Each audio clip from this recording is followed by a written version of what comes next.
성림절입니다. 기독교의 생일날이 성탄절이라면 교회 생일날은 성령 강림절이라고 합니다. 곧 교회는 성령 강림과 함께 시작되었다는 말입니다. 교회가 성령 강림과 함께 시작되었다는 것은 굉장히 중요한 의미를 갖습니다. 교회의 정체성은 성령이며 성령이 없는 교회는 교회가 아니라고 해도 과언이 아니기 때문입니다. 여러분, 그리스도인이라면 누구나 반드시 받아야 하는 것이 성령입니다. 신앙생활의 성패는 성령을 받느냐 받지 못하느냐에 달려있다고 해도 과언이 아니기 때문입니다. 그런데 하나님은 성령의 선물을 구하는 자에게만 주십니다. 다 주시는 것이 아니라 구하는 자에게만 주십니다. 그리스도인이라면 누구나 받아야 하는 것이 성령인데 왜 하나님은 그냥 모든 사람에게 주시지를 않고 구하는 사람에게만 주실까요? 그것은 이 선물에 대한 필요성의 인식 차이 때문에 그렇습니다. 예를 들어 어떤 행사가 있어서 오시는 분들에 대한 답례 선물을 준비해야 하는 경우 어떤 분은 수건을 하자고 합니다. 받아보니 수건이 제일 좋다는 거죠. 반면 어떤 분은 수건은 별로니까 우산을 하자고 합니다. 수건을 하자고 하는 분은 평소에 수건이 필요했던 분이고 우산을 하자고 하는 분은 우산이 필요했던 분입니다. 그런데 우산이 필요한 분에게 수건을 주고 수건이 필요한 분에게 우산을 주면 어떻게 되겠습니까? 대개 받아서 서랍장에 고이 쌓아 놓습니다. 집에 가면 서랍장 안에 뜯지도 않은 수건 한 보따리 쌓아 놓은 분들 많을 겁니다. 비견한 예지만 그런 거지요. 내게 있어서 꼭 필요하고 유용하게 사용되어질 만한 것을 선물로 받는 것과 그렇지 않은 것은 천양지차입니다.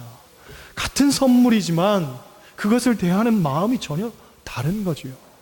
성령도 마찬가지입니다. 사모하고 기다리며 기대했던 사람에게 성령이 주어졌을 때에는 그 성령의 엄청난 능력을 갖고 폭발적인 역사를 펼쳐냅니다. 하지만 성령에 대해 무지한 사람이 그것을 얻었을 때에는 그저 내 마음 서랍장 한 구석에 그걸 쌓아놓는 것밖에는 안 되는 거지요.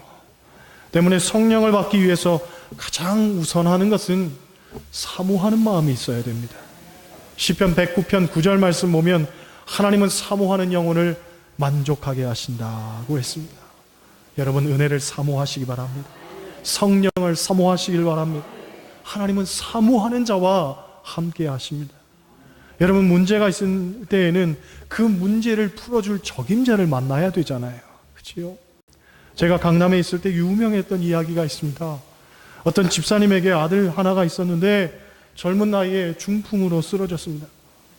유명한 병원, 유명한 의원 다 찾아갔지만 가망이 없다는 거예요. 그러던 중에 한 의사가 용하다고 해서 이분이 중국까지 건너가서 중국의 유명한 한의사 3사람을 찾아갔습니다.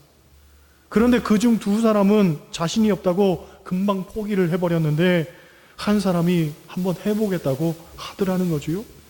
그리고는 무릎의 어느 부분에 침 한 방울 탁 꽂아놓고서는 1시간을 기다렸는데 그 이후에 거짓말같이 나왔다는 거예요. 소위 진짜 정복을 찾아서 찌르는 거죠. 여러분, 이렇게 의사를 잘 만나는 것도 중요합니다. 하지만 더 중요한 것은 하나님을 만나는 겁니다. 아모스 5장 6절을 보면 여호와를 찾으라 그리하면 살리라 하고 말합니다. 아무리 훌륭한 의사도 못 고치는 질병이 있습니다. 아무리 의학이 발달해도 손도 못 쓰는 미지의 영역이 있습니다. 그런데 그런 것도 하나님 손에 붙여지면 얼마든지 고침받고 나음을 얻을 수 있다는 거죠. 성경을 보면 히스기야 왕이 죽을 병에 걸렸으나 하나님을 전심으로 찾았더니 죽을 병에서 고침을 받았다고 합니다. 반면 아사 왕은 의원만 찾았지 하나님을 찾지 않았다 하고 성경은 진단합니다. 여러분, 하나님을 찾아야 됩니다. 결국 우리를 고치시고 살리시는 분은 하나님이신 줄 믿습니다. 그러니 전심으로 하나님을 구하고 하나님을 찾고 사모해야 할 줄로 믿습니다. 오늘 본문은 고넬료의 집에서 벌어진 이야기입니다. 사도 베드로를 초청해서 그의 온 가족이 베드로의 말씀을 듣는 이야기죠. 우리가 외적으로 볼 때는 이것이 쉬운 일 같지만 사실 이건 굉장히 쉽지 않은 일이었습니다. 왜냐하면 고넬료는 이방인이었고 로마의 백부장이었습니다. 그런데 그 이방인이 하나님 말씀을 사모해서 베드로를 초청한 거지요. 또 베드로의 입장을 볼 때에는 이방인의 집에 들어가는 것이 결코 쉬운 일이 아니었습니다. 오늘 본문 말씀 보면 뭐라고 이야기합니까? 이 일은 위법이라는 거예요. 불법이라는 거예요. 쉽지 않은 일이라는 거지요. 그런데 베드로가 이 이방인의 집에 들어가서 말씀을 전하는 겁니다. 결국 이것을 이루신 분은 누구냐면 하나님이셨습니다. 하나님께서 베드로와 고넬료에게 각각 환상을 보여주셔서 서로 만나게 하셨습니다. 당시 유대인은 이방인을 사람으로도 취급하지 않던 시대였습니다. 또 당시 사회에서 유대교의 율법과 전통의 벽이 너무나 무너지기 힘들었습니다. 그래서 하나님께서는 두 사람에게 각각 환상을 보여주셔서 만나게 하신 거죠. 먼저 고넬료에게는 직접적으로 말씀하셨습니다. 요빠에 사람을 보내서 베드로를 초청하라 하고 말씀하시죠. 반면에 베드로에게는 간접적인 비유를 통해서 말씀하십니다.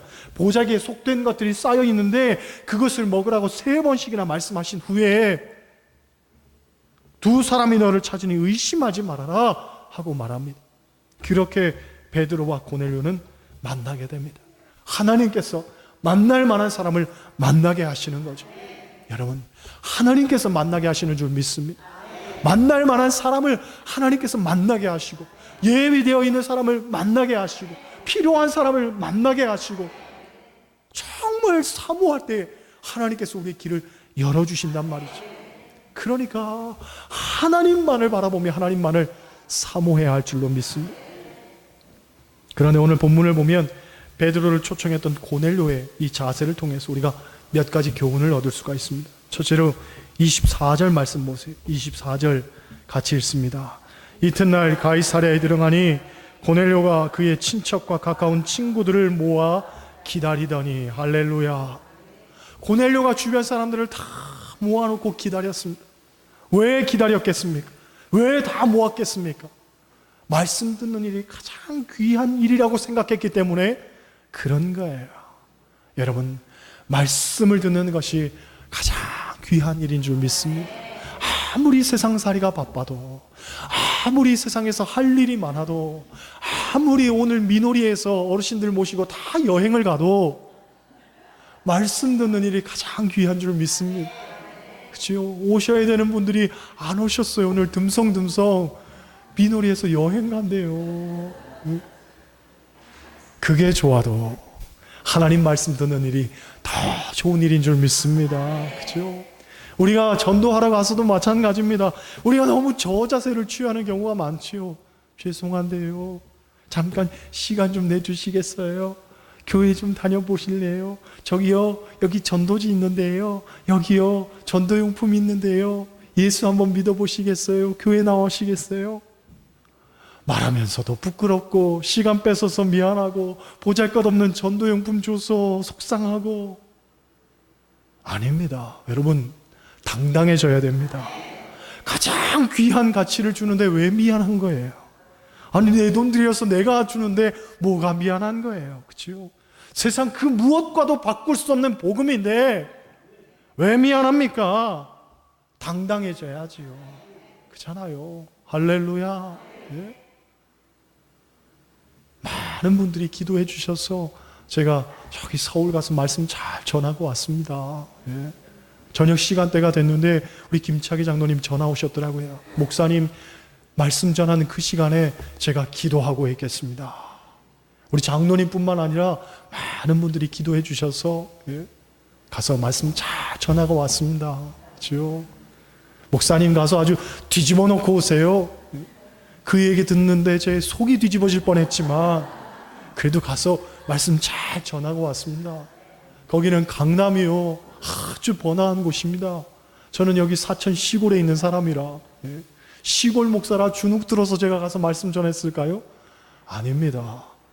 말씀 전하는데 내가 시골 목사인지 뭔지 그게 뭐가 중요해요. 그렇죠? 하나님 말씀 전하는데, 가장 귀한 말씀 전하는데 할렐루야. 필경대 위에 제가 말씀 전한 사진 찍어가지고 액자 만들어가지고 벌써 주더라고요. 그걸로 보고는 대신하겠습니다. 얼마나 제가 힘있게 말씀 전하고 왔는지. 할렐루야. 그죠? 다 모아놓고서 하나님 말씀 듣는 일을 사모한 거예요. 그게 제일 중요하니까. 자꾸 우리가 말씀 듣는 자리에 사모하면서 와야 됩니다. 생각해보면 믿음 좋은 사람 어떤 사람이냐? 모이기를 힘쓰는 사람이지요. 어떤 교회가 은혜로운 교회냐? 모이기를 힘쓰는 교회가 은혜로운 교회예요. 지금 동남아에서는 이슬람교가 급속도로 부흥하고 있다고 합니다. 그런데 주목해야 되는 것은 그들에게는 특별한 강사도 없고 특별한 강연이나 프로그램도 없다고 합니다. 그럼에도 불구하고 그들이 부흥하는 것은 자주 모인다는 거예요. 기도 시간만 되면 모였다가 흩어집니다. 하루에 3번도 모이고 5번도 모이고 자꾸 모이니까 거기서 힘이 나오는 거지요. 한국 개신교도 부흥이 될 때에는 여의도 광장에 100만도 모이고 200만도 모였다고 합니다. 그렇게 열심히 모일 때에 한국 교회가 부흥되었다고 하지요. 여러분, 모이기에 힘쓰기를 소원합니다. 결국 모이는 교회는 부흥하게 되어 있는 것이고 모이지 않는 교회는 쇠퇴하게 되는 거지요. 25절, 26절 말씀 보세요. 25절, 26절 같이 읽습니다. 마침 베드로가 들어올 때에 고넬료가 맞아 발 앞에 엎드려 절하니 베드로가 일으켜 이르되 일어서라 나도 사람이라 하고 할렐루야. 고넬료는 지금 로마의 백부장입니다. 반면 베드로는 그의 정체성이 뭡니까? 어부지 어부. 그런데 무슨 일이 벌어졌습니까? 이 로마의 백부장 고넬료가 어부 베드로의 발 앞에 엎드려 절했다. 왜 그렇습니까? 고넬료는 베드로의 인감됨을 보지 않고 그가 전할 말씀을 본 거예요. 그리고 그 말씀 속에 계시는 하나님을 본 거죠.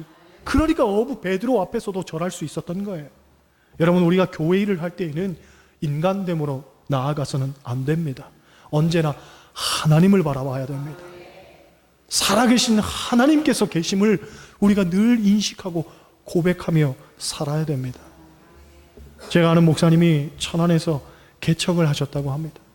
그분 아버님이 교계에서 아주 유명한 목사님인데 한 번은 천안에 사는 집사님 한 분이 내가 건물이 하나 있는데 그 건물을 교회 예배당으로 썼으면 좋겠다고 이 아버님 목사님한테 부탁해서 아들 목사를 내려보낸 거예요. 개척을 하게 된 거예요. 가보니 이분이 천안에서 한의원을 하시는 분인데 내놓으라 하는 부자고 건물이 그것 말고도 많더라는 거예요. 엄청 많더라는 거예요. 그런데 알고 봤더니 건물을 교회로 내놓은 이유가 있더라는 거지요. 이분이 원래는 감리교 장로였는데 목사님하고 싸워가지고 다른 교단으로 갔습니다. 그런데 다른 교단으로 가보니까 장로 대접도 제대로 못 받고 여러모로 불편했나 봐요. 그래서 내가 교회 건물을 하나 내놓을 테니 감리교 장로로 복직시켜 주시오. 그런 뜻으로 이제 내놓은 거예요. 그래서 아들을 보내놓고 아버지 목사님은 그 지방 목사님 찾아다니면서 다 설득을 시켰습니다. 그런데 인사위원회를 하려고 했더니 장로님들이 반대하더라는 거예요.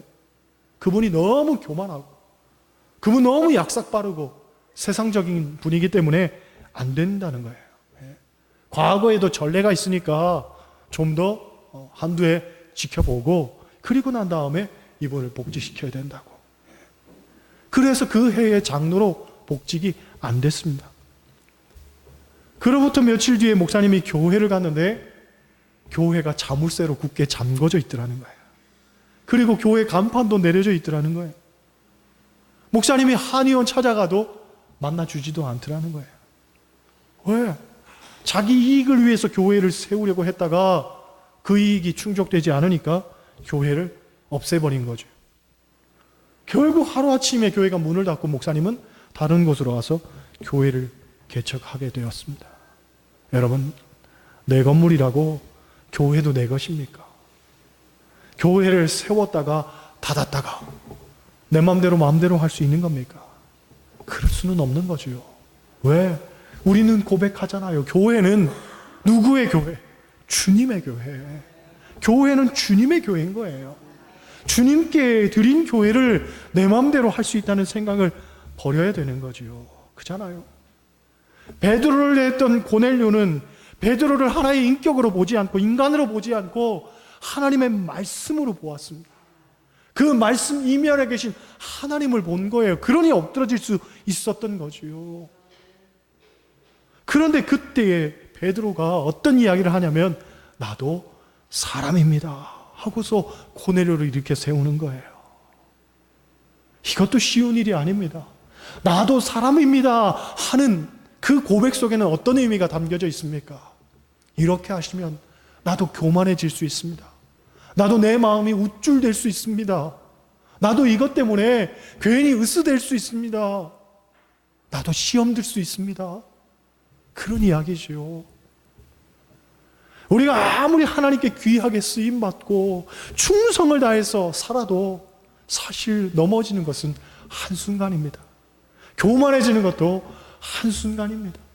사단 마귀가 정말로 그 작은 틈을 비집고 들어와서 내 마음에 속삭이면 사람이요 무너지는 것 정말 순식간입니다. 그렇잖아요. 우리가 성경을 통해서 그런 역사를 얼마나 많이 봅니까? 사람이 누구나 처음에는 겸손했지만 조금만 높아지면 조금만 가지면 벌써 사람이 달라지는 것 얼마나 많이 봅니까? 그치요? 여러분, 우리가 겸손해야 될 줄 믿습니다. 절대로 교만해서는 안 됩니다. 그리고 그치요? 어떤 상황 속에서도 내가 말씀을 통해서 은혜를 받겠노라. 어떤 설교를 통해서도 내가 그 설교 이면에 계신 하나님을 만나겠노라. 이런 결단이 있어야 됩니다. 시시껄렁한 목사 없고 시시껄렁한 말씀 없는 거예요. 그치요? 하나님께서 역사하시는 그것만 우리가 생각하고 기도하고 받아들여야 될 줄로 믿습니다. 영국의 유명한 스펄전 목사님은 눈이 오는 날 시골길 갔다가 길이 막혀서 당신 교회에 갈 수 없으니 시골 감리교회 갔다가 평신도가 하는 설교를 통해서 은혜를 받고 목사가 되었습니다.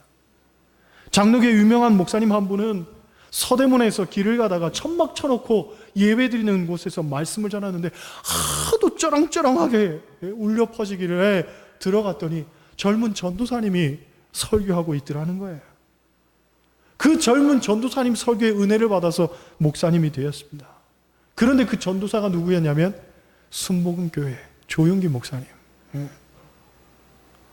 또 70년대 서울의 큰 교회에서 3박 4일 일정으로 부흥회를 하는데 갑자기 강사분이 아파서 못 오시게 됐다는 거예요.